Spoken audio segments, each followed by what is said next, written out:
excelente. Sale, corre. Sí. ¿Va a empezar usted? Sí. Bueno, pues vamos a dar inicio a nuestra última sesión académica de este año. Por cuestiones pues, de las fiestas y de también descansar un poquito de todo este ajetreo, pues vamos a dar inicio a la sesión del 28 de noviembre, que es, como había comentado, la última. Por supuesto, pues cerramos hoy con broche de oro y vamos a tener misa de dos ministros, ¿verdad? Misa de dos ministros. Nos acompaña el doctor Jorge Clifton Correa y el doctor Leonardo López Bermejo para hablarnos sobre lesiones del plexo braquial. Sí, el doctor Jorge Clifton es médico cirujano egresado de la Universidad Michoacana de Nicolás de Hidalgo en Morelia, con especialidad en cirugía plástica en el Hospital 20 de Noviembre de la Ciudad de México. Cirujano de mano el 1 de noviembre, con el adiestramiento en cirugía de mano en el 20 de noviembre en la Universidad de Ludwig y en la Universidad de Texas en Houston. Se ha tenido varios fellows en el periférico, microcirugía reconstructiva en servicio en la Universidad de Utah. Es ex profesor de cirugía plástica y de mano de la Universidad Nacional Autónoma de México. Actualmente es profesor universitario del curso de cirugía de mano y diplomado de cirugía plexobraquial y nervio periférico de la Universidad de Torreón en Coahuila.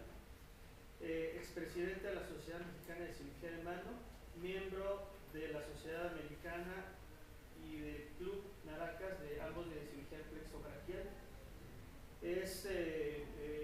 Forma parte del grupo europeo asiático de cirugía de plexobraquial.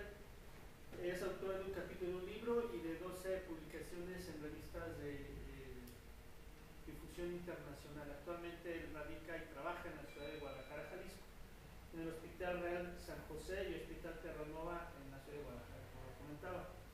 La primera parte de la práctica la va a dar el doctor Clifton, la segunda parte nos honra nuevamente el doctor Leonardo López. Él es egresado de este complejo hospitalario en las Salinas. Él está haciendo actualmente un adiestramiento, un fellow de cirugía plexobraquial. Dentro de todas sus actividades, él es actualmente el vicepresidente de la Sociedad de Ortopedia de Aguascalientes y en 2 o 3 meses presidente de la misma sociedad. Bueno, entonces, pura personalidad aquí. Entonces, por favor, doctor, adelante y muchísimas gracias por aceptar la invitación. Sí. Muy buenas noches, agradezco la oportunidad de estar con ustedes y compartir un poquito la experiencia que tenemos en cirugía de nervio periférico, principalmente cirugía de plexo braquial. Y además aprovecho la oportunidad para invitarlos el próximo año, del 18 al 20 de abril, vamos a tener nuestro quinto curso de cirugía de plexo braquial, que es el segundo congreso latinoamericano. Entonces tenemos profesores que vienen de Europa, Canadá, Estados Unidos, América del Sur. Va a estar muy interesante. Muy bien, hablando de cirugía de plexo braquial, es importante para el ortopedista. Por supuesto que sí, incluso viene este tipo de lesiones en el plan único de especialidades en ortopedia. Entonces la UNAM en su publicación del 2009 comenta que entre los padecimientos neurológicos tenemos que ver lo que es la parálisis obstétrica del plexo braquial y la lesión traumática del plexo braquial, que es precisamente lo que vamos a ver hoy. Entonces digo, para el ortopedista es muy importante conocer este tipo de problemas y patologías porque los va a ver casi con mucha frecuencia. Hay algunos conceptos erróneos que hay en cirugía de plexo braquial. En primer lugar, el concepto es de que son cirugías difíciles con pobres resultados. ¿Y a qué se debe estos conceptos erróneos que tenemos en este momento? Bueno, en los 60 probablemente la persona más importante en cirugía de plexo braquial del mundial era el doctor Sedon de Inglaterra, que lo hicieron sí, tenía muchas publicaciones, pero sin embargo él tiene una publicación que habla del tratamiento de las lesiones de plexo braquial y ha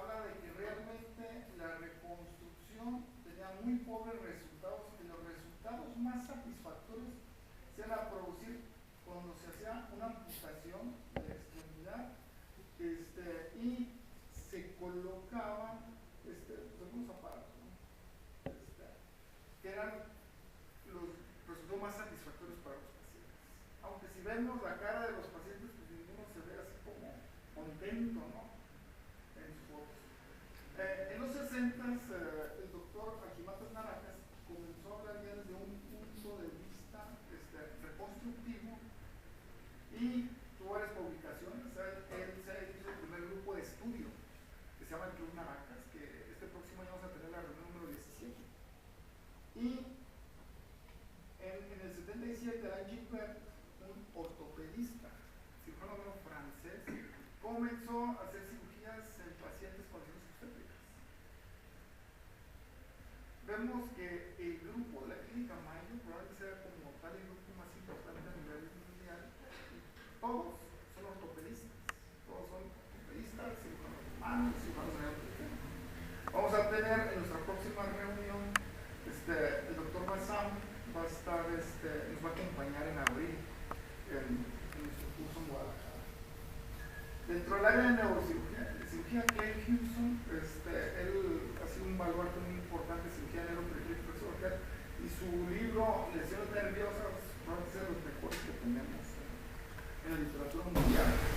En México, el maestro Luis Gómez Correa, junto con el doctor José Rentería, fueron los pilares de la cirugía de mano en nuestro país, y el doctor Luis Gómez Correa comenzó él a fundar las primeras clínicas de plexo braquial. Estamos hablando de los 60. Las lesiones de plexo braquial no se pueden entender sino que son unas lesiones de la célula nerviosa, de la neurona.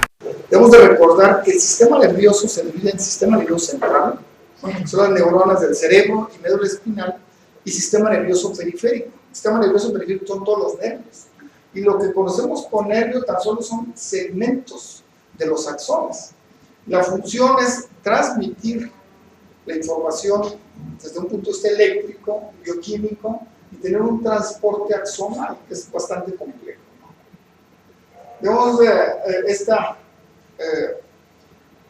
fotografía que vemos es del primer artículo de Seddon, donde hace la primera clasificación de lesiones nerviosas en 1943, donde hablaba de neuropraxias, mesis y neuromesis. Posteriormente, Sunderland la divide en 5 grados, que es lo que conocemos actualmente. Y lo más importante de esta clasificación es recordar que el grado 1 y el grado 2 vamos a tener una recuperación completa. El grado 1 dentro de los primeros días y el grado 2 dentro de las primeras semanas.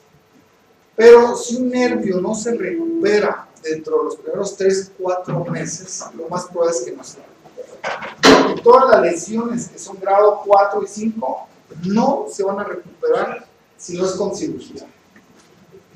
O tenemos una lesión nerviosa, o sea, digamos que alguien se secciona el mediano nivel del antebrazo.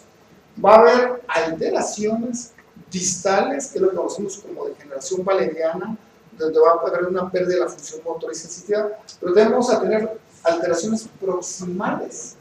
Y estas alteraciones proximales son tan importantes que pueden llevar a la apoptosis y a la muerte de la neurona. Y esto comienza en las primeras horas después de la lesión nerviosa.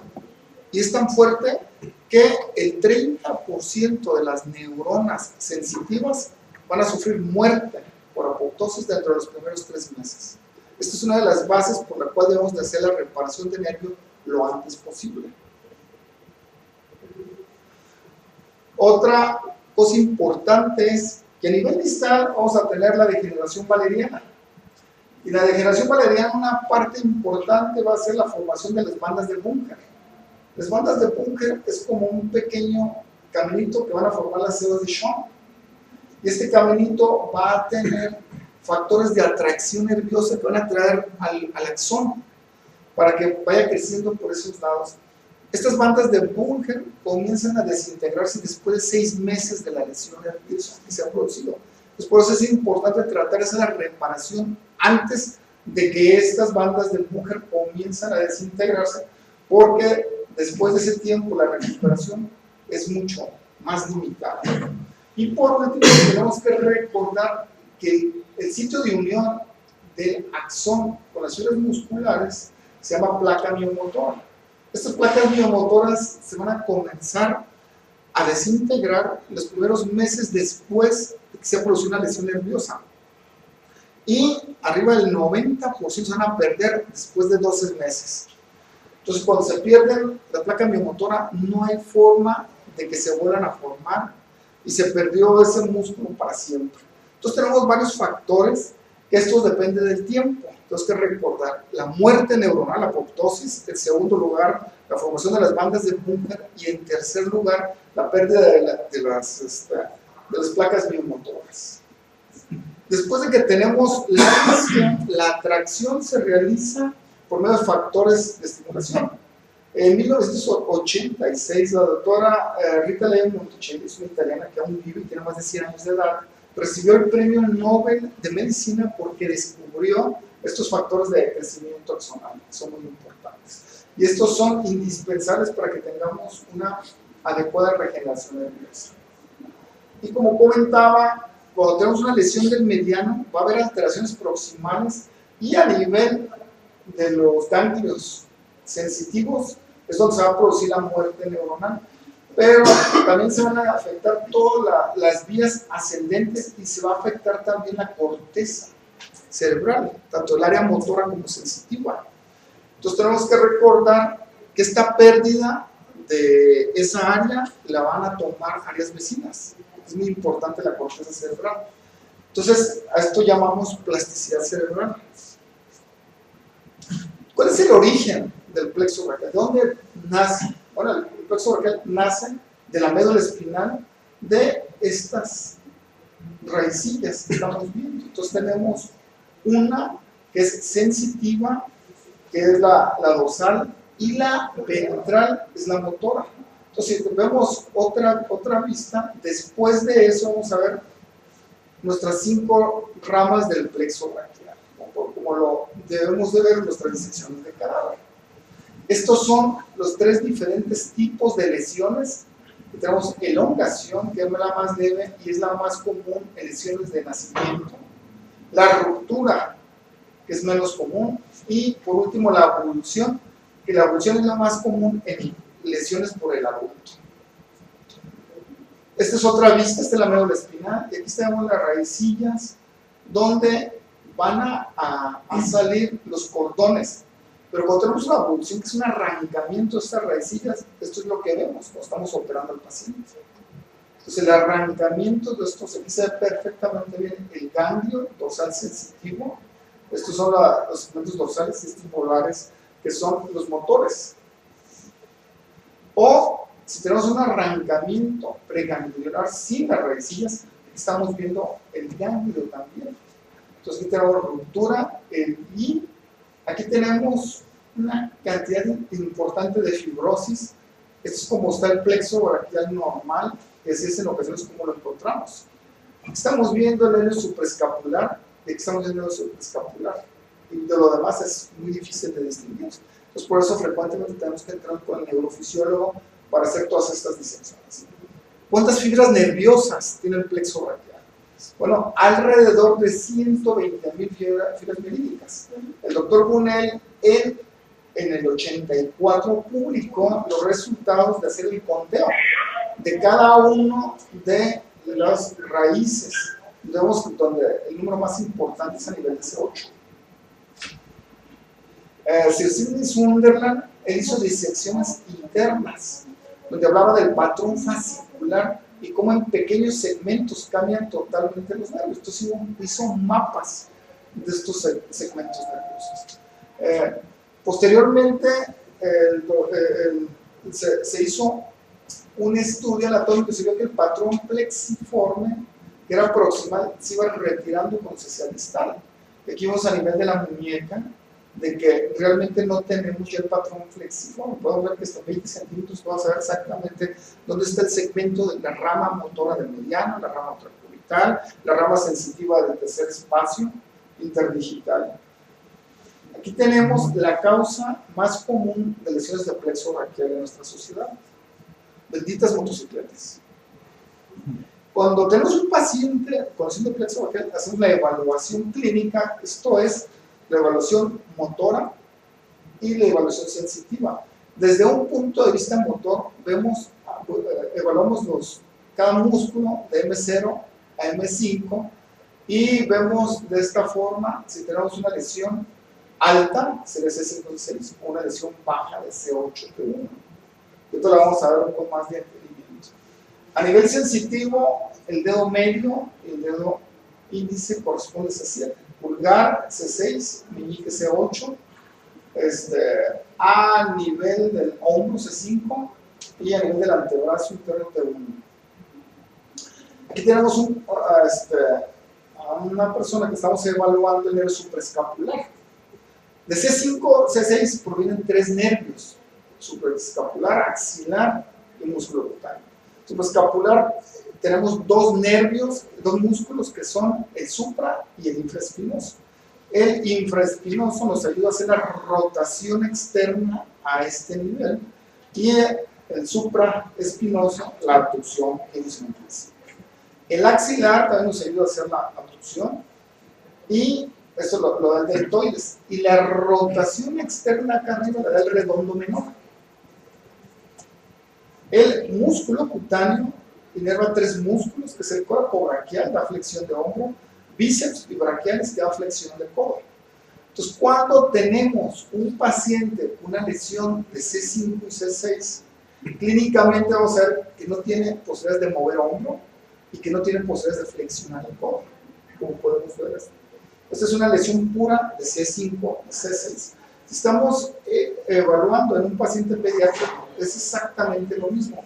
Imposibilidad de flexionar el codo y tener abducción del hombro. Ahorita lo vamos a ver. No puede conservar arriba el brazo. ¿Por qué? Porque el redondo menor no está funcionando.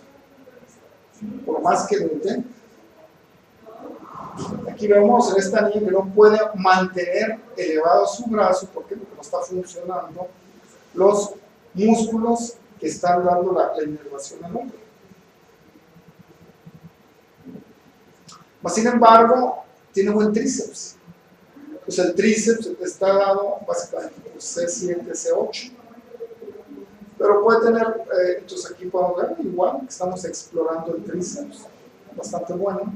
Pero sí tiene excelente función de mano, excelente flexo, extensión de muñeca, pronación, y puede tener un poquito limitado lo que es la supinación. Aquí es un paciente con una lesión bilateral de C5 a C6 por otra motocicleta. Entonces aquí podemos ver lo incapacitante que es esta lesión, ¿no? O sea, 0 movimiento de hombro, 0 movimiento de codo. Desafortunadamente este paciente vemos que tiene limitación para la supinación, la mano es excelente. Este paciente, un compañero le diagnosticó una subluxación de hombro y lo operó, ¿no? O sea, realmente no tenía ningún problema el hombro, realmente el problema es que no estaban funcionando los músculos que mantienen el hombro en su lugar. Luego lesiones de C8 y T1, como en este paciente, el problema es la mano. Está paralizada la mano, pero tiene excelente hombro, excelente codo.